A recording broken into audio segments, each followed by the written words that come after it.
Est-ce le moment de le laisser partir? C'est la question que se posent les Sud-Africains alors que l'ancien président Nelson Mandela est hospitalisé pour la 4e fois en 7 mois.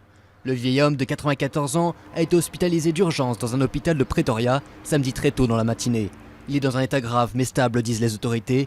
Depuis des années, Nelson Mandela souffre d'une infection pulmonaire récurrente, contractée alors qu'il était en prison. Bien que les docteurs fassent tout leur possible pour le guérir, l'idée de la mort de Mandela est de plus en plus acceptée, même au sein du parti qu'il a dirigé. Alors que nous étions extrêmement inquiets au départ, cette fois-ci notre inquiétude s'atténue. Nous avons conscience de son âge et de sa fragilité. Mandela est vénéré par les Sud-Africains pour son combat contre l'apartheid qui lui a valu 27 années de prison. À sa sortie, il avait appelé à la paix et à la réconciliation. Les Sud-Africains sont unis par l'amour qu'ils portent à Nelson Mandela, mais ils réalisent qu'il ne peut pas vivre pour toujours. Il a vécu sa vie, il s'est battu pour nous, c'est tout ce que nous pouvons dire. Nous pouvons seulement demander à Dieu de l'aider autant que possible. Mais si ça doit arriver, ça arrivera. Ils s'attendent à ce qu'il vive pour toujours, mais il ne peut pas vivre éternellement.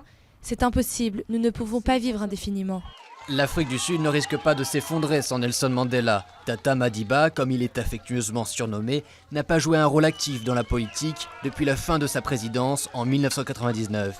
Et il n'a pas été vu en public depuis au moins 3 ans. Il n'y a pratiquement eu aucune influence au sein même de son parti politique, et certainement aucune plus largement en Afrique du Sud. Je pense qu'il y aura un temps de recueillement pour les Sud-Africains, mais je pense qu'il y aura peu d'impact dans le fonctionnement même de l'Afrique du Sud. Tout comme les proches de Nelson Mandela, des millions de Sud-Africains ordinaires espèrent et prient pour sa guérison.